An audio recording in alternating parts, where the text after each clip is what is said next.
नमस्कार। 8 मार्च सन 2024 को होने वाली महाशिवरात्रि के रहस्यमय और दिव्य महत्व के बारे में जानने के लिए तैयार हो जाइए।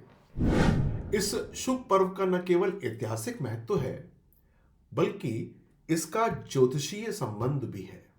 आइए जानते हैं। आपको पता है कि समुद्र मंथन के दौरान एक खतरनाक जहर निकला, जो कि पृथ्वी का अस्तित्व को मिटाने में सक्षम था। भगवान शिव ने जहर पीकर दुनिया को विनाश से बचाया।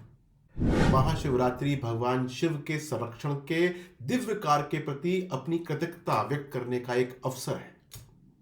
इसको करने से हम कुंडली में कहीं पर भी चंद्रमा हो, उसको जागृत कर देते हैं। इससे होता क्या है, यदि जिनकी मां या मां रूपी कोई भी हो, उनकी तबीयत खराब हो, तो उनको लाभ मिलना शुरू हो जाता है। तो तैयार हो जाइए शिवरात्रि मनाने को। भगवान शिव ने कई लीलाएं की, ये तो आप जानते ही हैं। उनकी पत्नी मां सती के आत्मदाह के खबर जैसे ही शिव भगवान को मिली, तो इस रात भगवान रुद्र के रूप में अवतार लेकर विस्मयकारी रुद्र तांडव का उन्होंने प्रदर्शन किया, जो कि सृजन, संरक्षण और विनाश के चक्रों को दर्शाता एक नृत्य था। यदि महाविनाश से आपको अपने आप को बचाना है, तो शिवरात्रि के दिन आपको करनी चाहिए शिव आराधना। किसी भी प्रकार के विनाश से यह दिन आपको बचा सकता है। एक और बात, महाशिवरात्रि सिर्फ लौकिक नृत्य की रात नहीं है, यह दिव्य मिलन का उत्सव भी है। भगवान शिव और मां शक्ति ने दूसरी बार वैवाहिक जीवन में प्रवेश किया, जो कि चेतना और प्रकृति के मिलन का प्रतीक है। चेतना यानी पुरुष और प्रकृति यानी स्त्री। यह पृथ्वी में सृजन और संतुलन को बढ़ावा देता है।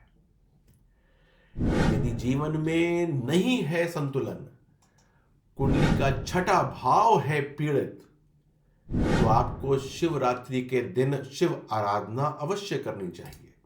ठीक हो जाएगा। ठीक है, एक छोटी सी बात और बताता हूं मैं। एक बार भगवान ब्रह्म में और भगवान विष्णु के बीच में द्वंद्व हो गया। उन दोनों ने अपने अपने दिव्य हथियारों का संसार के अंदर हाहाकार मच गया। अराजकता जब फैली, तो उन दोनों के मध्य में एक दिव्य शिवलिंग प्रकट हुआ और आए शिव भगवान हस्तक्षेप करके इन सबको ठीक करने के लिए। क्योंकि ना तो ब्रह्मा में और ना ही विष्णु भगवान के अंदर अपने द्वारा चलाए हुए दिव्य अस्त्र यानी कि ब्रह्मास्त्र और पशुआस्त्र को रोकने की शक्ति थी। यह शक्ति किसमें थी? शिव भगवान में। तो उन्होंने आकर इन अस्त्रों को न्यूट्रलाइज किया, जिससे कि पृथ्वी जो है वो एक परेशानी से बच गई। यह किस दिन हुआ? यह भी हुआ शिवरात्रि के दिन, और इसी को दिया शिवरात्रि की परंपरा को जन्म। यानी कि जब कभी आप द्वंद्व में हो, जब आपको यह बात भी ठीक लगे और वो बात भी ठीक लगे, यानी कि एक तरफ आपको लगता है कि यह भी बहुत अच्छा है और वो भी बहुत अच्छा है, तो उस समय निसंकोच आराधना शिव भगवान की करें, क्योंकि सॉल्यूशन आपको वहीं से मिलेगा। और ये दिन कौन सा होता है? महाशिवरात्रि का 8 मार्च को आने वाला है। ये जो है 11th हाउस को जागृत करता है, जो देगा आपको सटीक रिजल्ट्स।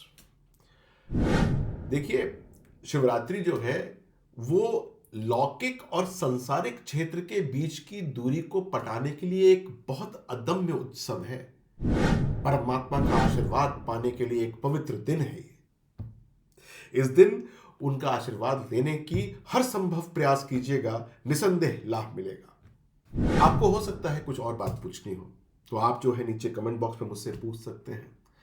आपको यदि और कुछ अपने शिवरात्रि के उपलक्ष्य में बात पूछनी हो, कुंडली में कोई दोष हो, जैसे कि कालसर्प दोष हो, और उसकी पूजा के बारे में पूछना हो, तो आप कमेंट बॉक्स में पूछ सकते हैं या मेरी वेबसाइट पे जा सकते हैं vinayabajrangi.com पे।